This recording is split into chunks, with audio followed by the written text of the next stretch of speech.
Zator sur la même question ndax bu nekkoon ku féetee si yéen tey jii moom moo nekk si place Aminata Lô Dieng dina mel ni traitement bi. non grand Assane sax sànq wax na ne Aminata Lô Dieng Benno Bokk Yaakaar lu bokk donc man mbir mi duma ko apprécier sous ce prisme là. ne bokkoon fii su bokkoon fee. mais mi bokk leneen li aussi li nga xam ne non président bi rafet mais leneen li nga xam ne bëgg naa ko wax on n'est pas dans une république des magistrats le président de la république reste le chef suprême de la magistrature loolu moom du lu bees Sénégal président li mu wax lan moo ci bees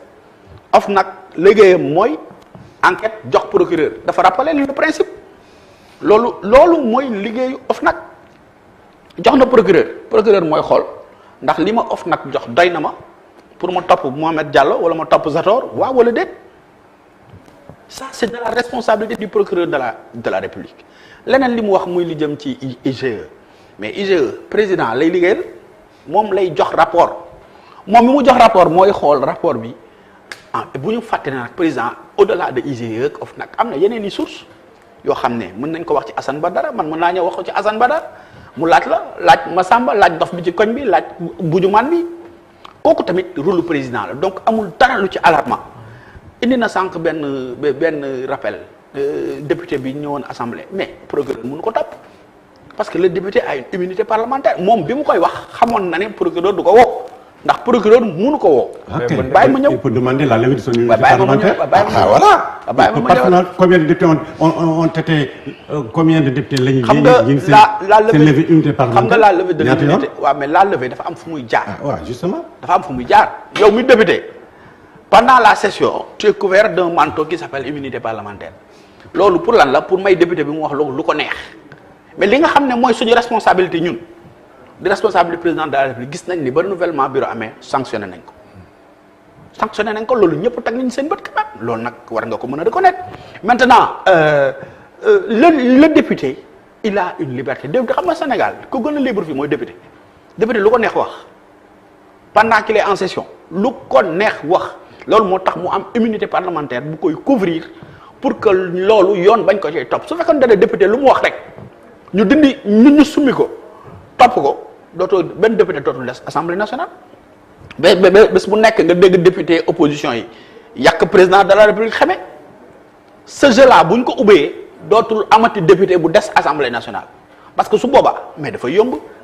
malaanu kii laay boobu Moustapha Cissé Lo jamono jooju ce serait un précédent dangereux. mais très dangereux tu sais pourquoi parce que su boobaa kenn ku nekk ci opposition boo yàqee président xamee ñu ne nañ summi mbalaanu kii laay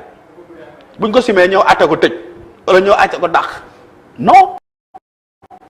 député li ci responsabilité coalition bi ñu bokk nag ak responsabilité politique président de la république jël na ko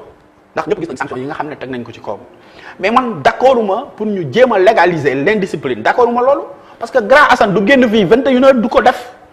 man je le connais du ko billaay du ko def te du ma ko dégg mu attaqué président ci yenn termes yi du ko def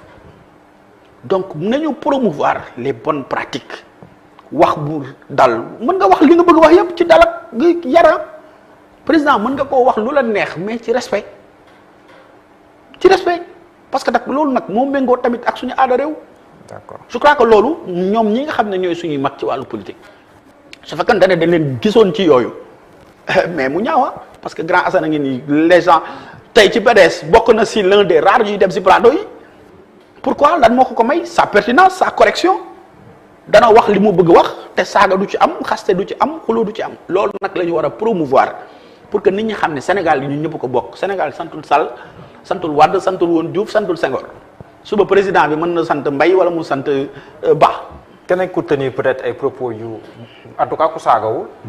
ku wax rek loo xam ne ni am na ñu jàpp ne c'est invite à la transparence muy Boubacar Seye ba léegi nii bon tamit mi ngi ci kaso bi li nga koy toppee moom mooy diffusion de fausses nouvelles gannaaw bi mu waxee ci fonds yi nga xam te ni jàpp na ne Union européenne daf ko doon jàppale suñu réew Sénégal ngir xeex mbëkk mi le cas Boubacar Seye tey jii ndax tamit dafa bokk ci ngay considérer comme une tache noire. Ah oui, c'est une tache noire, Mohamed Diallo. Véritablement, j'ai beaucoup de soucis pour le compatriote Boubacar Seye. Am na benn un noyau du pouvoir buy wax ni Boubacar Seye il n'est pas sénégalais nee nañu il a une nationalité espagnole am nañu ko wax. Ancien consul général bu Sénégal bu Espagne moom moo wax loolu. nee nañ il a une nationalité espagnole. Il est étranger. Mais venons-en. Mon jeune frère, ministre Zator,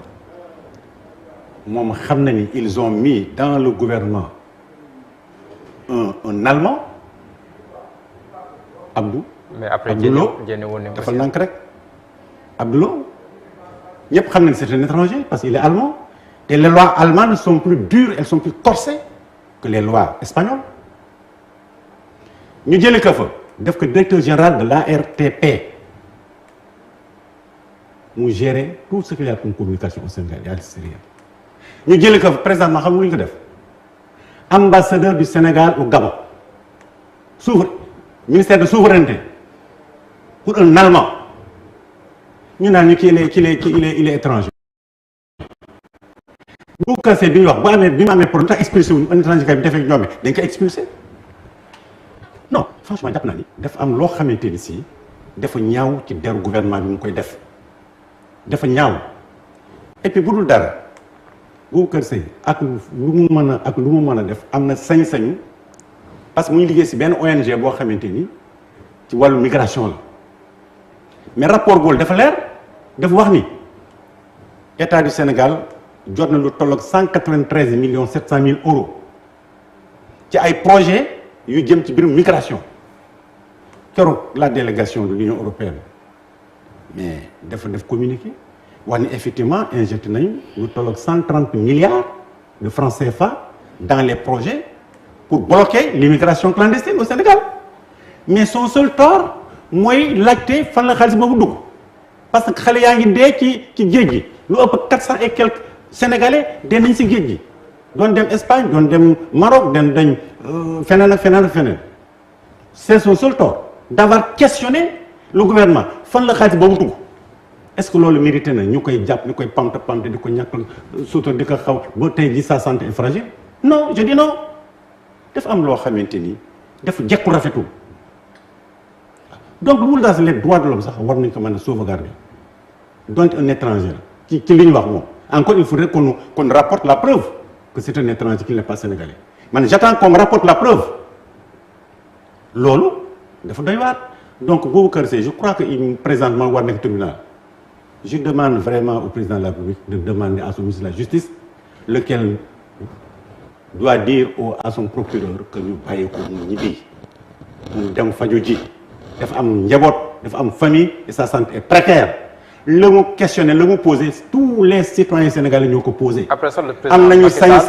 sañ-sañ xaalis bi nga xam ne dafa jógee bitim réew ñu ne koy dimbalee pour suñu doom yeeg suñu jarbaat yi nga xamante ni Macky Sall jox leen liggéey te proposé leen 500 000 emplois bu yàggul sax ne dina leen wutal 1 million d'emplois France dalee xëy amuñu dara amuñu xëy amuñu ngont mais ñuy jël gaalu loo ci di dem. jaag na bu ñu jël alal ju tolloon dugal ko ci réew mi pour ñu jàppale leen mais laaj nañu wax nit ñi fan xaalis boobu dugg mais c'est aussi simple que ça. Zator mbirum Boubacar Seye est-ce que aussi boo koy analyser avec le recul doo jàpp ne jaru ko woon parce que comme ni ko Assane Ba waxee ñu ngi ko jàngatee moom dafa laajte donc si koppar yi nga xam te ni Union européenne mu ngi koy dimbale réew mi pour ñu xeex mbëkk mi. alors man li ma dégg ci propos yi du laajte c'est des affirmations. que Sénégal jot na nangami milliards def ko fa ma ko waroon def moo tax xale yi di dem ci mbëkk mi man loolu laa dégg donc entre questionnement ak affirmer bokkul benn. Deuxièmement on a parlé d'argent étranger yu jógee ci ay nations wala ci ay organismes dugg ci réew responsabilité la xam nga mooy lan xaalis bu état ne woon pat ñu ne voilà c'est un silence coupable état kay li moo tax mënul tontu parce que daf ko jël. Est-ce que Sénégal dañu war a am loo xam ne dañ ko war a boole ci suñu culture jiiñ nit war nga am preuve yi nga ko jiiñee état dafa doon du doy baara parce que loolu jiiñ état détournement d'argent la et puis c'est pas un petit montant ñii ne nañ 100 et quelques ñii ne 200 et quelques et cetera c'est pas un petit montant boo jiiñ état yoral say preuve yu la woon ne lii kat buñ ma ci toppee dinaa ko mën a firndeel mais Sénégal nag yàlla dafa dogal nit ñi ñu nattoo ñu ñuy jox micro dañuy wut buzz souvent parce que tey si émission bi su ma amoon kàddu bu ma yëkkati bu ñagas teg ko ci président Macky Sall wala ma teg ko ci président Moussa Niasse balaa timis maay doon l'homme le plus populaire du Sénégal on va dire voilà un ministre voilà li mu wax Macky Sall ndax wutum buzz ku ci nekk bu lay wax da ngay wax a wax waxoo lii nekk loo xam ne di nga ko mën a prouver di nga ko mën a étayer mais yaa ngi wax loo xam ne dana tax voilà non kii guerrier la non kii mooy jàmbaar kii mooy kii alors que ñu ngi lay rey yaa ngi wax loo xam ne yow mënoo ko firndeel benn yoon je pense que boo demee ba tuumaal état ci yu mel noonu war nga am quand même suffisamment de preuve nga xam ne buñ la nee kay nga ni preuve baa ngi nii lii kat fii laa ko jëlee lii fii laa ko jëlee amul kenn ku ñuy topp ci wax nga dëgg am nga preuve amul. mais d'après ñun info yi ne am joxe na ay firnde mais firnde yooyu moom moo doy ñu koy déglu. yow yaa waxal sa bopp yaa ne firnde yi moo doy. soo amulee firnde bu doy d'après yi ma boo amulee firnde bu doy. tey jii doo jël sa oto nga def ci 2000 francs essence nga ni da ngay dem Tivaouane doo yegg amal essence bu doy am ay pneu yu baax xam ne di nga yegg incha allah.